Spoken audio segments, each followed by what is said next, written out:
for such a nice. Oh, and yeah, and we are recording. I should just say that some of you may have heard, but there's a meeting of the Berkeley Senate, which is requiring the attendance of a number of our colleagues in computational precision health as it pertains to the College of Computing, Data Science, and Society. And so we're recording so that they and others will get a chance to hear this later. Gilmer, over to you. Thank you, Daniel, for such a nice introduction. So let me share my screen.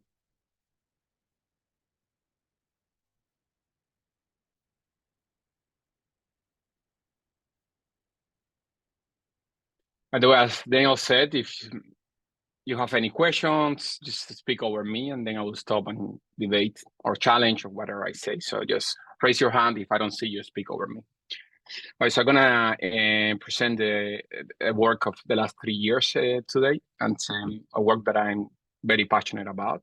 So I have a disclosure. So there is a provisional patent that has been filed in the UCSF, and we are forming a company as we speak to commercialize Lockout. Okay, so with those disclosure, let me jump into the overview of the presentation. First of all, I'm going to introduce the problem formulation. Then I'm going to try to give you intuition for the algorithm of Lockouts. I'm going to go through experiments that demonstrate the value of the algorithm, such as feature selection, regularization, carpentry, dimensionality reduction, and architecture selection and design, and how these address some of the issues that Daniel was raising in terms of energy consumption and efficiency of neural networks. Okay, so regularization penalties are very popular in statistics, where we're trying to find the function that minimizes expected value of the loss function subject to the constraint. These constraints typical are like reach or lasso, or even non-convex one, like this one, log one here. And the only requirement that these constraints have is that they are monotonically increasing with the absolute value of the coefficient. This is very popular in statistics, in signal processing, in compression, but mainly for linear models. So how do we apply this to neural networks? Well, the way that the current methods used today is that they solve what is called the Lagrangian, where they incorporate these constraints in the loss function. But this methodology is required the scientists to pre-specify the value of lambda. And this is a very significant limitation that has held the value of sparse regularization back, because really we don't know what that value is. So because we don't know pre-hand what that value is, we need to do a grid search. But what are the values that we include in the grid search? We don't know that either. So the main argument here is because lambda does not have an intrinsic meaning. You just have to guess it for every problem, and you really cannot solve the neural network optimization problem for many values of lambda. You are lucky if you can solve it for 1 or 2 or 3. Then this is a very inefficient way to apply something that is very popular in statistics and signal processing, etc., into neural networks. Anyways, this is how it's done today, and in my opinion, this is a huge limitation that hasn't really let the value of sparse regularization be seen in the field of neural networks. Okay, so what we do is actually, instead of solving we created an algorithm that instead of solving in the value of lambda, solves in the value of t, of the original constraint. And this is actually quite interpretable, because we know that, for instance, we can say, I want t to be 90% of the original value of the constraint, or be 50%, or be 10%. So solving this algorithm in the values of t lets the user intrinsically know how to manipulate the constraints so that you obtain a certain amount of regularization. And I will allow you to, it's way easier because you know what the values of t are, they have a meaning, then it's way easier to find the optimal value. Okay, so that's what essentially Lockout did, and what this contribution does is solve this optimization problem in the value of t. And because of that, we can then do fancy things like path thickening algorithms, which is, for instance, we can start from a non-solution of the optimization problem at the value of t0, and from there in one step or very few steps, go to another solution that is T1, and then that will be W1, and so forth and on. And in one optimization round, get all possible values of the coefficients and T. So, which is equivalent to solving infinite number of optimization problems for many values of lambda, but only in one round. Now, this is a really a paradigm shift because it's really unleashing the power of regularization techniques that are very popular in statistics in the field of neural networks. And what I want to convince you is and show you with the experiments all the applications that this algorithm has and having solved this optimization problem in the space of T and knowing the Lagrangian with lambda has and the implications for that. Okay, so essentially up to here, this is the formulation of the problem. We solve this optimization problem in the space of T, not using the Lagrangian. And because of that, we will take care of the advantage of the interpretability of T to get a really fast algorithm that get all the solutions, all possible solutions in one single run. And this is a completely game changer. Okay, any question up to now? Or this is very clear, the formulation up to here? Okay. If there are no questions, then I'm going to continue just very briefly. Now I'm going to show you 2 slides of how we solve this optimization problem. Then I'm going to give you an intuition about what Lockout does. And from there, I'm going to jump to the experiments to really convince you that this is an important contribution. Okay, so what Lockout does is, or the way that we solve it is we linearize both the expected value of the loss function and we linear, and then recursively applied ideas that Jerry, my mentor, had in 2012 and earlier to get a sad solution of the linear constraint problem and repeat that iteratively. Okay, so the math is a little bit head spinning, but let me go to the intuition of the algorithm because it's actually quite straightforward. Let's say that there is a sense of importance of the coefficients in your network. And that sense of importance comes from the algorithm, obviously, and is given by the absolute value of the gradient divided by the constraint. And you have coefficients, and the optimizer will give you any optimizer. You can use Adam, stochastic gradient descent, any optimizer, gives you a certain update at any given point. So what Lockout does is first, it looks at the ones that are 0, and I'm just labeling him as black, and we're going to come back to them. But essentially, the first thing that Lockout does is like, if you don't have any constraint on that coefficient, or you actually, following the step of the optimizer, will reduce the size of your constraint, then Lockout lets you move in that direction. Because, this is an advantageous for us. It will give us a slack. And then, and this is where the fun starts, it looks at the most important coefficients as defined by gamma here. And those it let it change in the way that they want. But because those will increase the penalty, then it compensates them by changing the ones that are not that important in the opposite direction of the optimizer. And because it's changing the most important ones towards the loss function in the position that the optimizer wants, and only changing the ones that are least important to compensate that, it still reduces the loss function while keeping satisfying the constraint. And for the zeros, the black ones that are in the region of the not important ones, because those cannot be moved and will not give you any slack, then those are kept to be 0. And that's what the sparsity is coming from. Okay, so this is coming from solving that linear programming problem iteratively, as I said before. So let me stop here and just stress out the most important points, because now I'm gonna jump into the experiments. But I think it's very important to stress out what Lockout does first, and intuitively what it means. First of all, and by the way, I'm gonna stop here because I want to see people's face. First of all, Lockout solved the optimization problem not in the Lagrangian space. It solved it in the original space of parameters. And that's a game changer, because that has a meaning to the user, to the scientist, which is just applying that function to the coefficients. And because of that, then we can design a path fitting algorithm that will get all the solutions in one optimization run.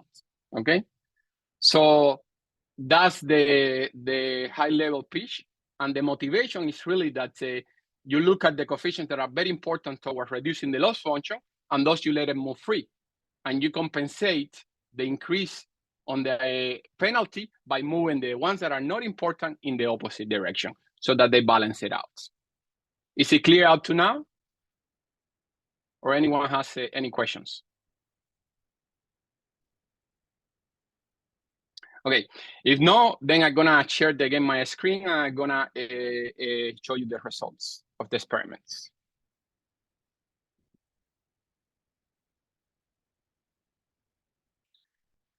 All the experiments that we're gonna be doing are gonna be related to this path seeking algorithm, but by no means Lockout needs to be used in a path way. You can only use it like to optimize a few grid points, right? But really, because it's so efficient and we can go from the optimal solution to the unconstrained solution to all the coefficient 0, I'm gonna show you a lot of results applying it this way. Okay, so let me start by there. Let's say that you get an unconstrained solution for a neural network. Again, because TU is just the applying the penalty to those coefficients, I know that all TUs bigger than that value will give you that same solution. That's the optimal unconstrained solution. So we start there, and then Lockout trace it back all the way until 0 in one optimization run. Okay, so each of these points is equivalent to having solved the optimization problem in some lambda space. But here, because T has a meaning, you can solve it in one run. Now, the experiments that I'm going to be showing you has a slight variation. I'm not going to start from the unconstrained solution. I'm going to start from the early stopping solutions. Okay, and then what I do first is that we go from the early stopping solution to the path, and then walk it back. And we are going to be neglecting all the solutions that have higher energy levels, and by level I just mean the higher constraint than the early stopping. Okay, so all the solutions, experiments that you're going to be seeing are the result of this red path here. Okay, so now I'm going to spend quite a lot of time just showing you experiments and trying to convince you of the importance of Lockout. So I'm going to show you feature selection experiment, something that we call regularization carpentry, where you design your own regularization techniques to satisfy properties that you have. I'm going to show you dimensionality reduction techniques. I'm going to show you architecture pruning and selection. And the last part is what is really important for energy selection, energy efficiency methods, etc. Okay, so let's go to feature selection. First of all, what I'm going to show you is a very simple problem. This is a toy set, but just to illustrate you guys that this works. You know, on the left, you have the coefficients of the unconstrained solution and their value. To the right here, you have what happens to these coefficients as you start walking the path backwards. And the problem here is a very simple one. It's a non-linearity, in this case, ReLU, and this is the linear model there. So only depends on 3 variables, but the data that is created with 100 features. So 90 is out of the 3, 97 are noise, and only 3 are part of the problem. And I'm trying to recover that data generating process with 500 features. In black here, you have when Lockout tells you to stop because of validation performance is being degraded. And here you have the coefficients. That is the result of this black vertical line here. So essentially, out of the 100, it kills 93 coefficients. It only leaves 7 alive. And the ones that has the highest coefficients correspond to their value. Green is the most important one. It has the highest coefficient, is 1. Then you have the orange, and then you have the blue, the 3 ones that it recover. So this is illustrating how even in a very, obviously this is a toy example, but out of 100 features that it recovered the most important ones, I think this is remarkable. Okay, this is the only toy example that I'm gonna illustrate. This was just for us to check that this algorithm works and is doing what we expect it to do. Now let's go to like interesting medical problems and non-medical problems. And by the way, he also did this feature selection by improving significantly performance, because obviously it's reducing the noise in the 100 variables. So it's reducing the variance, okay? And he did the same thing for different linearities, ReLU, tangent, and sigmoids. Okay, so let's now go to the fun part, which is real medical problems. This is very interesting. Let me tell you what this is. Well, this is a microarray DNA data. Essentially, it's measuring how active RNAs or DNAs are in a cell. And we have 54,000 observations, and 54,000 genes, and only 156 observations. This is a problem where the neural networks are horrible at, because there are very few data and too many dimensions, okay? So what you have here in red is feature importance. And what you have in green that is almost not perceptive is what the genes that are selected by Lockout to predict metastatic versus non-metastatic cancer based on this microarray DNA data. So essentially, out of the 54,000 genes, it leaves like 200 alive. And it does that by improving performance and making neural networks that are horrible in this type of problem, and you're gonna see that why, very competitive to the best of the art algorithms like gradient boosting and Lasso in this type of problems. For instance, the early stopping solution neural networks will be significantly worse than gradient boosting or Lasso, as you can see here, 0.16 error versus 0.05, 0.17. But when you apply Lockout, you make it extremely competitive, even when the neural networks were not designed for this. And it does this because it's doing feature selection. It's essentially behaving very similar to Lasso. Again, it does that without having to specify the strength of the regularization. And this is very key as we go to the bigger problems. Okay, so I hopefully convince you that it does feature selection. Let me show you what regularization carpentry is. Because the only constraint that Lockout has, really, is that the function is differentiable and monotonically increasing, meaning the derivative is bigger than 0. Then you can be clear about the constraint that you have. For instance, this constraint performs better than Lasso. Let me tell you why. For feature selection, if you find the derivative, you get this equation here. And as you see, when the coefficients that are big are penalized less than coefficients that are smaller, because this value is bigger, okay? So that makes rich get richer and poor coefficients get poorer. As you get closer to 0, you move faster to 0.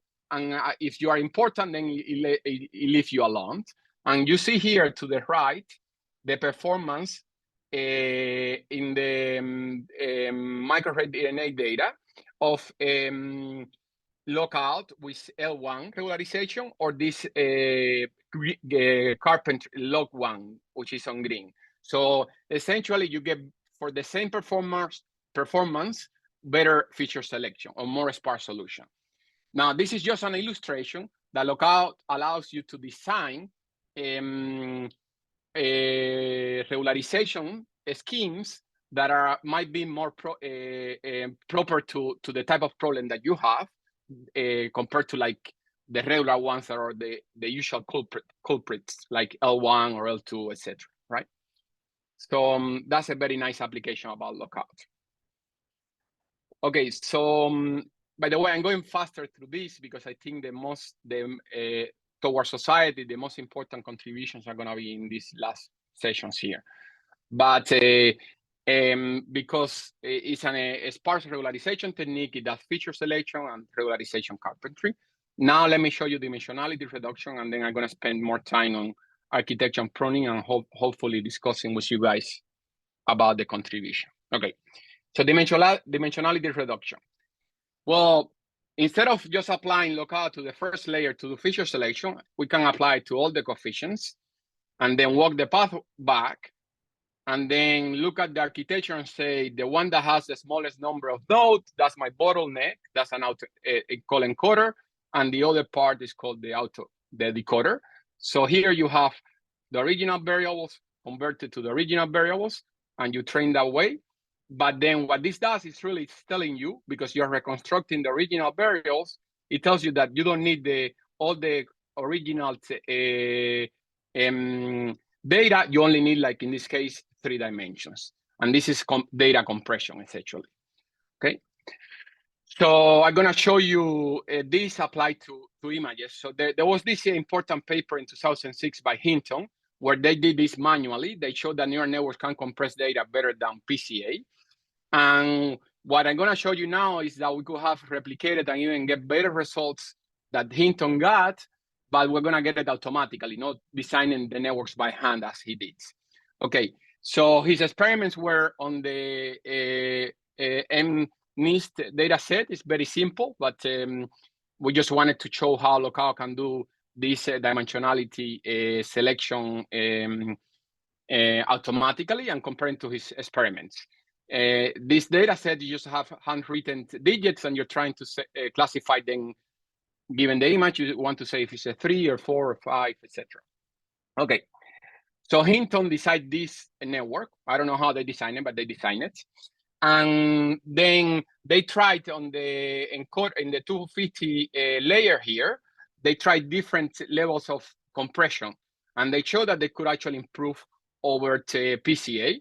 Now I'm gonna show you the comparison, what Lockout gets versus their manually designed networks. So here you have in blue the codification of what PCA gives you, number of components versus reconstruction of the images, R squared. The 3 points here are Hinton's manually designed networks, and the red figure is what Lockout gives you compared to PCA. For instance, at the reconstruction error of 95%, only losing 5% information, Lockout needs 100 components and PCA needs 400. At 20% error, Lockout needs 19 components, PCA needs 200, etc. But more importantly, it does automatically and even improving to what Hinton did manually with their architecture design. And this is going to be a recurrent topic because Lockout can design architectures automatically that work better for problems. Okay, so this is for dimensionality reduction images. Now let me show you something that is very important to medicine. Let's apply it to gene expression data. Again, we have microarray DNA data, 10,000 observations and 22,000 genes. And what we're trying to do is to find a smaller dimension from these 22,000 genes that can reconstruct this data back. If we do that, that means that we have learned what are the important connections between these genes. We have learned a surface or a manifold that explains the data and is more concise. And then that can be used later for other type of problems. Okay, so this is the architecture that we tried. And again, here is we put the same number of nodes in all the layers, and we're gonna be applying Lockout to this one and comparing it to PCA. So here you have the results of Lockout versus PCA. And essentially for codifying these genes, Lockout improved significantly in PCA. For instance, you have here an example, a 90% reconstruction, Lockout only needs 162 components and PCA still needs all of them. Or that 20% error noise, Lockout needs only 19 components and PCA needs 200. Meaning on Lockout components, in 20 of them, you can reconstruct all the data up to 80% precision. So this is quite remarkable, and only 7 for 70% versus PCA needs 50 components. All right. So now feature selection, regularization, carpentry, and dimensionality reduction. I'm gonna spend way more time on architecture, pruning, and selection because this has a very important application today, as Daniel was mentioning, because this is where it's related to energy consumptions and training time and cost, etc. Okay, so first of all, I'm gonna give you an introduction about how serious that problem is and why it has happened. So here in this graph, coming from this block here, you have a block of number of parameters on the machine learning models, state of the art, for both images and language, versus the number of years. And here around 2015, you see an explosion, right? So essentially, every 18 months, the number of parameters is multiplied by 10. and to having the huge massive networks that we have today. Now, we have followed this path because in the computer vision and text problems, we have seen that when we increase the number of parameters, we were getting better results. But there was not really any insight about the efficiency of this network that we're designing, etc. And obviously, this created a massive problem. And this is the article that Daniel was referring to in the New York Times like 2 weeks ago. I will encourage you to read it, but essentially saying how AI algorithms today, not in the future, today in the US already consume more energy than countries like the Netherlands and Argentina in all their complete economical operations. So obviously, this is not only a problem today, but the Internet of Things and the promise of AI being ubiquitous cannot really happen if we don't design efficient networks. Actually, even if we want to get to artificial general intelligence and understand our brain, it's very unlikely that our brain is wasteful. I mean, our brain consumes a lot of energy, actually like up to 30% of all the energy that we consume in the body.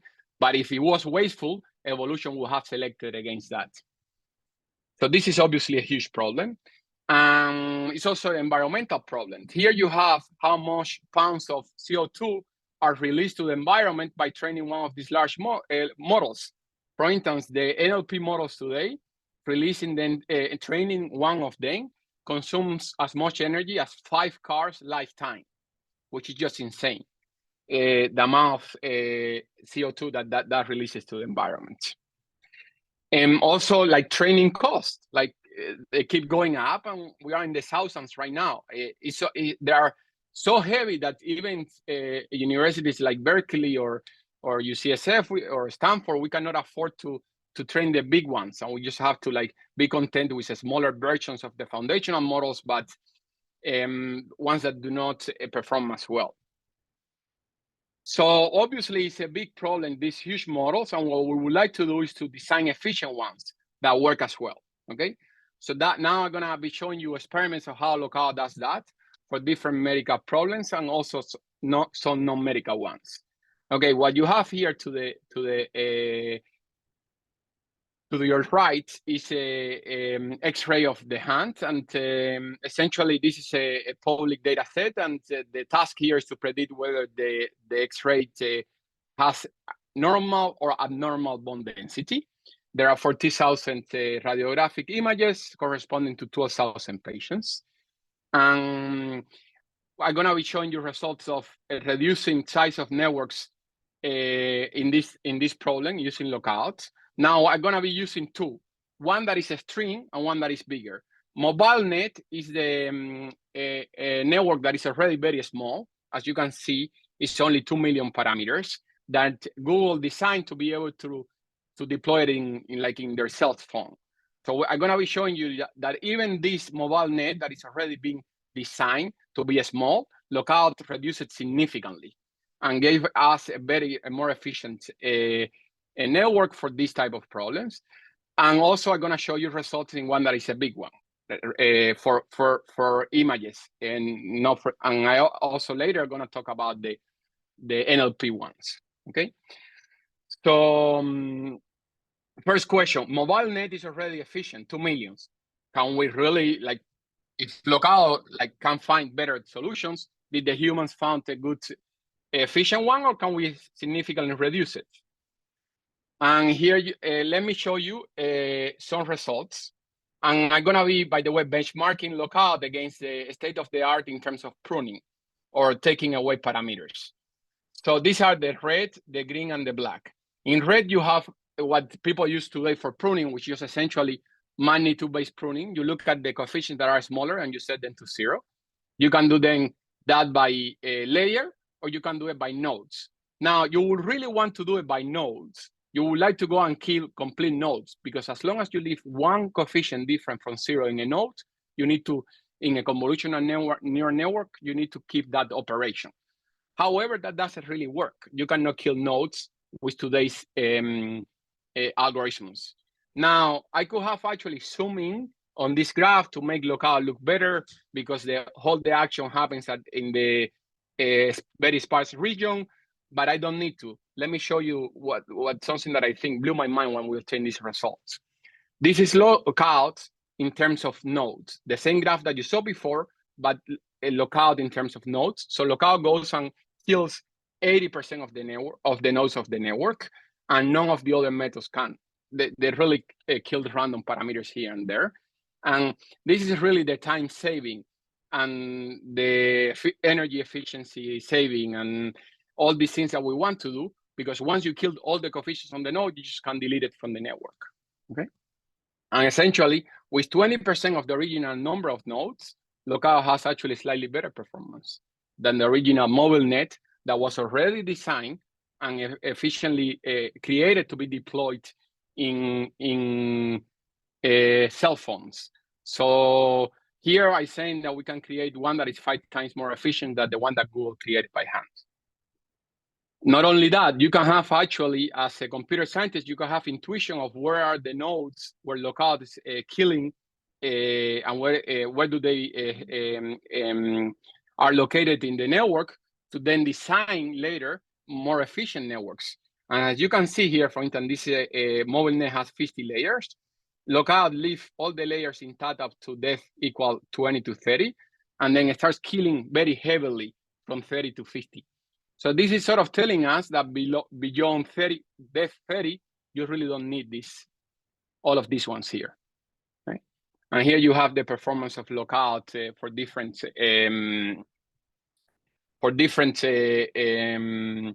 levels of regularization and how it compares to a manual pruning. Right? So significantly improved manual pruning. Okay, so this is a mobile net. Let me show you now, by the way, this is the intuition why Lockouts improve on magnitude-based pruning. And I'm just gonna show you this experiment and then jump into a bigger one. When you when you set the coefficients to 0, just based on their absolute value, you don't have information on their impact on the loss function. So this is just a heuristic, but what you really want to know is the impact on the loss function. But even if you set the ones that are important towards the loss function, just because of correlations, once you set up 1 to 0 now, later on, they might want to come back to compensate other coefficients that you killed. So what you have here is exactly that.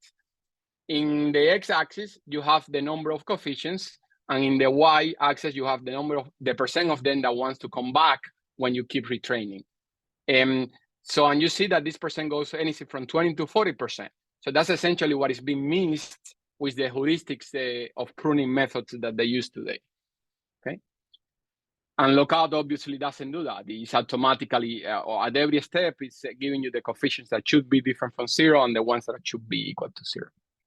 Okay, so let me now jump to a bigger network, image, the ResNet one, okay? So here you will see more of what I showed before. The performance of killing coefficients, first of all, killing nodes or by layer doesn't really work. And you can start killing coefficients random, but there is those approaches do not kill nodes. And Lockout has this huge plateau when it goes and kills many nodes, and then performance doesn't change. And again, here you have different what Lockout does to the architecture and a performance associated to that. Again, to layer depth equals sort of like 25 or 23 in this case here, Lockout doesn't touch any of those, and then it starts killing after. And you see here that even under string compression, like 2% of the original number of parameters and 20% of the nodes, accuracy decreases only like 5%. Okay, so obviously very significant result. What this says is that probably we don't need to, we could improve efficiency and computations and training time at least 5 times. Okay, so, and again, the same result of the coefficients wanting to come back in ResNet is even worse. Here, almost 100% of them want to come back. So this magnitude-based pruning really doesn't work for ResNet.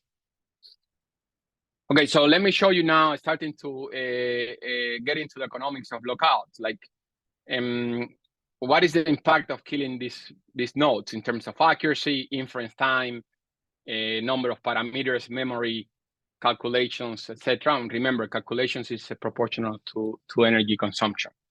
Okay, so these are the Lockouts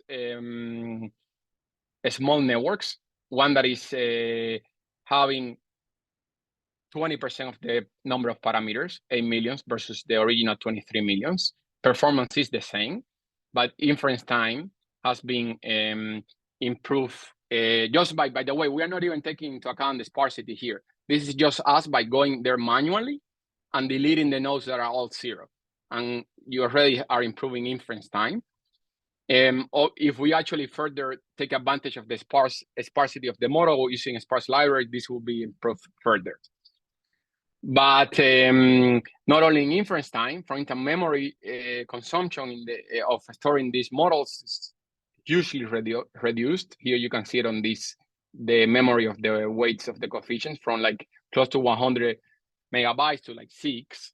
The number of operations, and this column here is the one that is directly proportional to the consumption of energy of training this model, go from like 250 gigabytes of operations to like 70 gigabytes. So a huge, massive reduction of the number of operations. Now, a quick question here is like, can we reuse these compressed models into other problems, right? And I want to show you now, try to convince you that the answer is yes. You can reuse this. Once you reduce a model, you can then use it for other problems, like in the same data type. And in that way, you will not only gain in the efficiency when you reduce them for that specific problem, but in the future, when you start using them, you're going to have faster experiments and you're going to consume less energy, et cetera, et cetera. So now I'm going to show you what happened to the ResNet reduced in the Mura problem, which is the bond density, and now applying those reduced versions to predict pneumonia in the Che experts data set. In blue, you have what happened if the reduced coefficients get set up to random numbers. But if you actually reduce the ones that have been pre-trained, they behave exactly like the big models. So essentially, you can reduce them. We have other experiments, I'm only showing this, that these networks are very transportable, that once you reduce them, then you can use them in similar problems using transfer learning of the sparse networks in other problems. Let's say, for instance, you get one that is for X-rays, then you can keep using it for X-rays, so forth and on, with the time saving that it gives you. Okay. And here is the performance of the ones that I just showed you, how much time it will save you per epoch. For instance, almost like half, the small one, the smallest one, small 2, will train 2 times faster. So that means you can do the experiments 2 times faster. Now with this reduced one, and you without losing accuracy whatsoever. Okay, so far I've shown you that Lockout beats the state-of-the-art pruning method significantly, and shown you the intuition why. That save on energy, memory, training time without compromising accuracy. Now let's go to NLP. And by the way, from all the experiments that we have done, this is the most beautiful one. You're gonna see why and why I left it for the end. So this experiment is gonna be done on BERT base. BERT has 110 million parameters. Again, it's not close to the 7 billion or the 150 billions that we have today, but this is just a demonstration purpose of what Lockout does.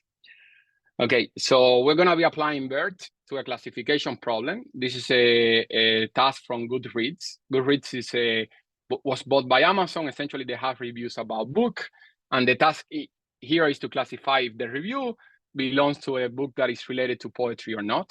And in that way, the company can do classification of the different users, etc. And there are 24 samples of these reviews. Now, the architecture of BERT is related to this paper that is called Attention is All You Need, which sort of changed NLP and the front of machine learning and all the success that you hear today about from ChatGPT, etc., are using some form of this architecture. In this architecture, there are these layers that are called self-attentions. And self-attention essentially just does some operations to know if a word is close to the other ones in the sentence. Just for you, it's just a mathematical operation and creates these vectors. And the interesting part about this is that they have these residual layers. So you are some vectors are entering here. There are modification of them, and they get added to the vectors that they enter. So they're just calculating residual, learning residual, right? Here is the BERT architecture. They stack 12 of these encoders, one after the other, that have these layers, self-attention layers. And also it has a depth, meaning in parallel, they have not only 12 stack in this direction, but also they have 12 on the 12 of these 12s, okay? Now, because of these residual layers, and the residual operation is just, you get the X, you make an operation to that X, and you add it to the X, and then that's how you get this layer here. We can apply lockout to the whole self-attention layer, and if it kills it, the network information still flows, because you're just eliminating the need for this self-attention mechanism, and then just the X's move through, right? And this is actually Lockout doing depth selection, which is very interesting. So we wanted to do this experiment and see if Lockout will kill attention layers, complete attention layers, in the same way that it killed nodes. And that's exactly what it did. Here you have the performance of BERT in this problem, taking the 7 million parameters that are on the head of the attentions. It reduced it to like 10,000. But more important, from layer 1 to layer 7, it killed all the attentions operations there. So essentially, it's telling you that maybe attention is not all what you need. And this idea that computer scientists have of stacking this encoder and encoder and encoder is just not optimal. Like, what would it be? Like, there's no reason to think that. And actually, if you look at, by the way, you have to be an expert on NLP and understand transformer to understand what I'm going to say now. But I just want to illustrate that what Lockout is telling us with this is that the original word embedding is really not that good. And it prefers, by killing these attentions, it prefers to have feed-forward versus feed-forward layers that is modifying that original matrix, and then leave the attention mechanism up to the end. So this is a very unnatural, or at least no human-like architecture. No computer scientist will have designed this, or they don't design them this way today. But Lockout is telling us there is something about not being symmetrical on this architecture of transformers, and actually being more efficient than what we originally intended. Okay, so I have 10 minutes left, so I want to give you the conclusions and open it to questions. First of all, Lockout unleashes the power of a sparse regularization for neural networks. If you go to computer scientists today, they're going to tell you, we do a sparse regularization. But the answer is no, you do it on the Lagrangian. You really have not seen the value of a sparse regularization in the same lieu that statistics have seen it before, or image compression or signal processing has seen it before. And that's what we're really unleashing here. And hopefully with all the experiments that I gave you, convince you that this has broad implications. And all of this is possible because we are taking the advantage of the meaning of T. We are solving this problem in the original constraint and not in the Lagrangian. And we can use the fact that we understand what T is to design a very efficient algorithm. Okay, so with that, I want to stop and open to questions. Thank you. So yes, please raise your hand or just unmute yourself if you have a question. And while we're waiting, I will just ask you a sort of non-mathematical question, and which is actually, you began by saying that there had been some IP activity at UCSF. So I'm curious what you imagine as the sort of deployment case for this in the health context. But let's take a few questions and then give you time to answer. Other questions? Yeah, hi, Shri, great talk, Gilmer. Very interesting. I had a question about, I missed the early part of your presentation, so maybe you already covered it, about local minima. So basically, from what I understood, it's still, you're talking about a greedy algorithm, which means that if you are off target, you could just continue to go down that path. With pruning, you will be taking out dimensions that you will never recover. And so this to me suggests that there could and there should be use case where you'll have pitfalls, where you will just be in a regime where you'll never be able to recover to some sort of like an optimum. I wonder what your thoughts on this are. Am I off target? I mean, you can also tell me on that. Yeah. No, great question, by the way. You are not off target. Let me see if I understood your question. So I'm going to reformulate it. And if I understood, I'm going to tell you my opinion. So you're saying because of local minimums, when you start compressing the network and looking at performance, obviously you will use this in a validation setting. You have a validation set and you start compressing the network and you always keep saving the one that gives you best performance. But you're saying that if you keep compressing, you are now in a region in the space that you will never be able to go back because of local minimums. And that's absolutely true. That's also the same for optimization. Like there is nothing inherently different for lockout in terms of local minimums that optimizing neural networks with ADAM or stochastic gradient descent, etc. That's not true. I was going to say something about it's a little bit different, right? Because greedy algorithms, I guess you're right that existing optimizers might have it, but some people would argue that yes, this might be an artifact of greedy algorithms. But why are you saying that it's greedy? It's because you greedy. Prune and you prune away, right? You never... No, you do not prune away those coefficients. That's the difference between lockout and the other pruning algorithms. Those coefficients stay there, and they actually in fact change from 0 later on because of correlation between the nodes. Okay, maybe I missed that. Okay, the pruning methods do prune away. Like you set them to 0 and you go and cut. Lockout doesn't do that. They are there.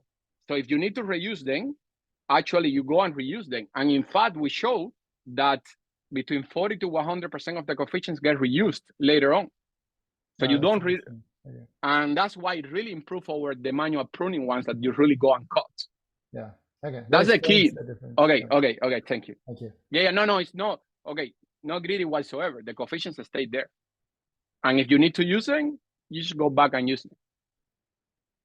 Right. But it does have the issue of the local minimums. Because but same as with neural networks.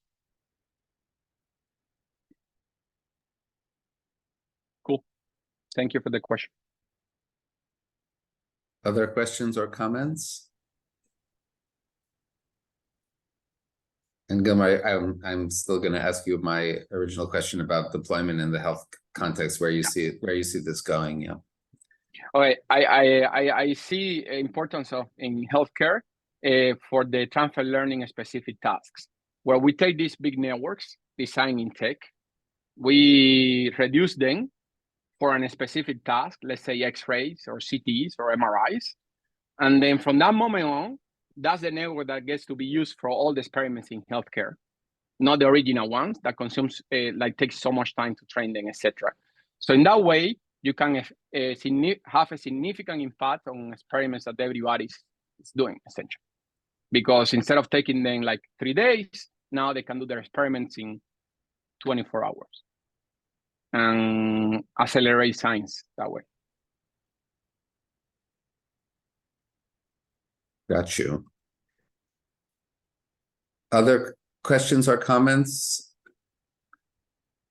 If not, I will thank you very much for the talk. We will share the recording with our colleagues who weren't able to join, and looking forward to hearing how it develops. And I see a lot of, I don't know if you can see, but there are many applause icons over various people's names. So thank you very, very much. Bye, Daniel. Thank you. Bye-bye. Just before everyone leaves, I do want to say that on December 1st, Casey Ross, who's a reporter for Stat Health News, will be in town and will be giving a talk. So I think we are going to repurposed the seminar for December 1st. So please mark your calendars if you have any interest. It will be obviously a very different kind of talk about media industry and AI, but looking forward to that too. Gilmer, thank you very much. All, thank you for joining, and I look forward to the next. Bye-bye. Ciao.